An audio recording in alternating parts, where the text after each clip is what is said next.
불안해 죽겠네. 뭐라도 해야겠다. 자주 하던 말입니다. 대학 입시, 취업 준비 등 미래를 그리다 보면 불안감이 엄습했습니다. 어떤 미래가 펼쳐질지 모르니 불안하고 모르니 미리 준비할 수가 없어서 더 불안했습니다. 남들 하는 것이라도 해두면 뒤지지는 않겠지 싶은 마음에 주변을 살피며 열심히 무언가를 했습니다. 그렇다고 미래가 또렷해지는 것 같지는 않았지만 적어도 불안 요소 하나는 제거했다는 안도감이 있었습니다. 더 열심히 해서 다른 사람들이 하지 않는 것까지 하면 미래가 조금 더 보장될 것 같기도 했습니다. 그래서 불안할수록 더 열심히 살았던 것 같습니다. 부모가 되니 불안해 죽겠네. 뭘 시켜야 하지로 바뀌었습니다. 마찬가지로 아이의 미래를 떠올리면 불안해졌고 다른 집 아이들은 무엇을 하고 있나 살피게 되더군요. 살피면서도 이 사회에서 살아남기 참 힘들다 한숨이 나왔습니다. 그런데 달라이 라마, 틱나칸과 함께 21세기를 대표하는 영적 지도자로 불리는 에크하르트 톨레는 저서 지금 이 순간을 살아라에서 전혀 다른 주장을 하더군요. 고통을 만들어내는 것은 다른 사람이나 저 바깥 세상이 아닌 우리 자신의 마음이라는 것이었습니다. 우리 마음이 언제나 과거를 돌아보고 미래에 대해 걱정하기 때문에 고통이 생긴답니다. 그러니 지금 이 순간을 삶의 구심점으로 삼으면 고통에서 벗어날 수 있다고요. 그는 시간 속에 살면서 잠깐씩만 지금 이 순간에 들르는 것이 아니라 지금 이 순간에 살면서 실제로 필요한 경우에만 과거와 미래를 잠깐씩 방문하라고 조언합니다. 지금 이 순간에 집중하고 미래를 위해 현재를 희생하는 일을 멈춰야 한다는 것이었습니다. 그러고 보니 몸은 오늘에 있었지만 마음은 미래에 있었습니다. 늘 미래를 바라보며 오늘을 살았습니다. 부지런히 준비한 결과가 흡족할 때도 있었지만 꼭 그렇지만은 않았습니다. 정확히 말하면 혹시 필요할지도 몰라 준비해둔 것들은 필요했던 경우보다 필요하지 않았던 경우가 더 많았습니다. 가성비라는 말처럼 노성비, 노력 대비 성과가 있다면 노성비 떨어지는 투자였습니다. 불안에서 출발한 노력이었기에 노력하는 동안 즐겁지 않았다는 것도 문제였습니다.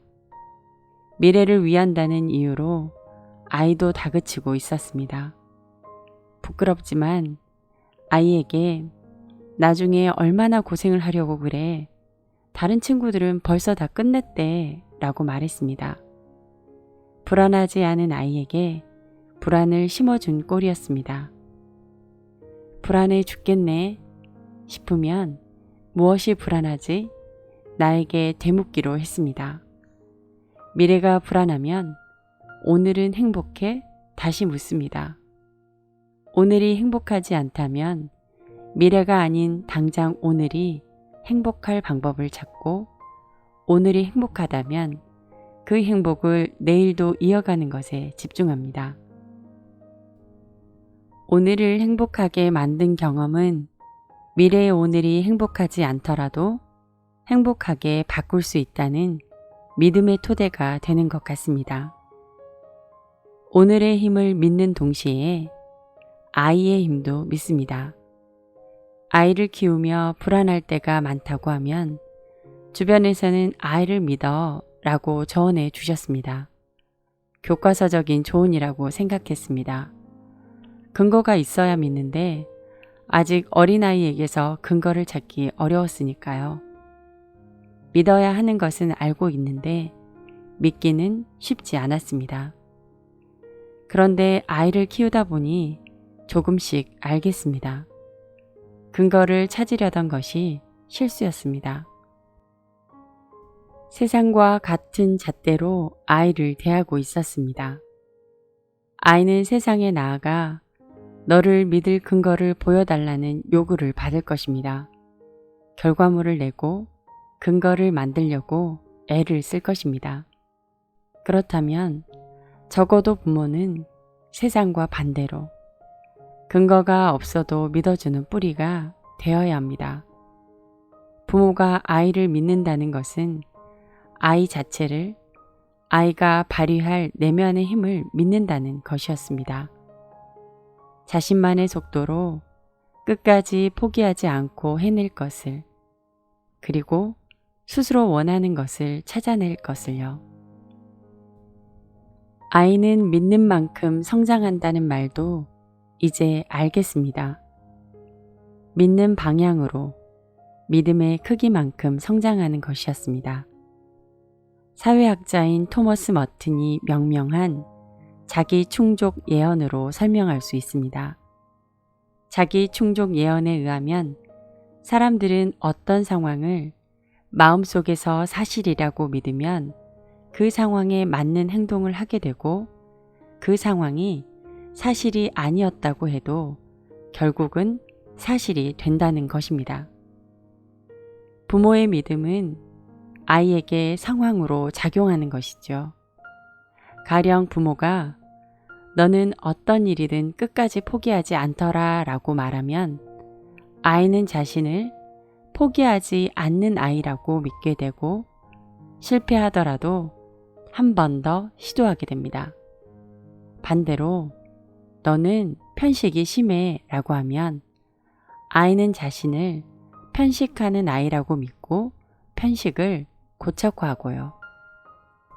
아이의 미래가 불안해지면 아이를 더 믿을 때구나로 생각을 전환합니다.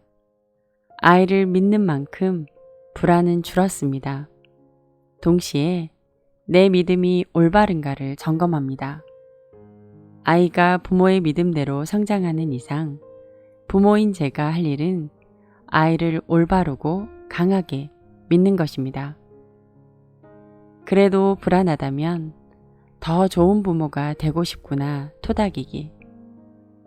사람에게는 3가지 자아가 있다고 합니다. 되고 싶은 모습인 이상적인 나와 되어야 하는 모습인 의무적인 나, 그리고 지금 그대로의 모습인 실제의 나입니다. 3가지 자아가 일치하면 좋겠지만 대부분 그렇지 않습니다. 각각의 자아 사이에 차이가 있어 부정적인 정서를 경험하게 되죠. 이상적인 나와 실제의 나가 다르면 스스로 실망하게 되고, 의무적인 나와 실제의 나가 다르면 불안해집니다. 부모가 되니 되고 싶은 부모가 생기고 되어야 하는 부모도 생겼습니다. 실제의 나는 그대로인데 말이죠. 그래서 나 자신에게 더 실망하고 더 불안했던 것 같습니다. 8년 전의 나와 지금의 나를 비교해 봅니다. 여전히 헤매고 있는 부모인 줄 알았는데 8년 전과 비교하면 많이 성장했습니다. 아이가 엄마 한마디만 해도 도와달라는 것인지 안아달라는 것인지 배가 고프다는 것인지 자랑하고 싶은 것인지 파악할 수 있습니다. 아이에게 찰싹 달라붙을 때와 찰싹 붙고 싶어도 떨어져야 할 때도 구분할 수 있고요. 되고 싶은 부모와는 여전히 차이가 있지만 8년 전에 비하면 그 차이는 줄었습니다.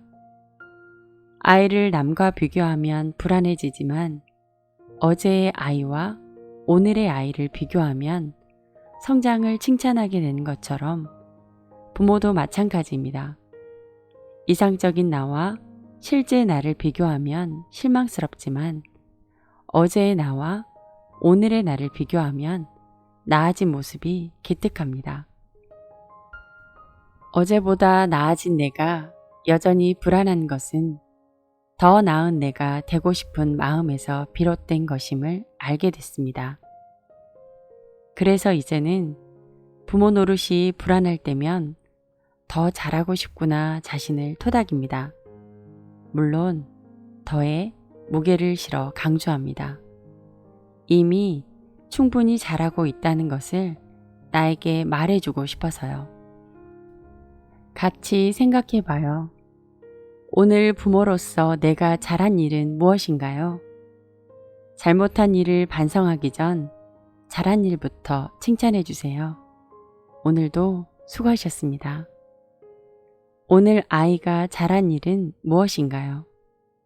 아이의 미래가 불안할수록 오늘도 성장하고 있는 아이를 봐주세요. 극과 극은 통한다지요. 불안과 믿음이 그런 것 같습니다. 불안할수록 한 번 더 믿고 불안할수록 한 번 더 칭찬하기.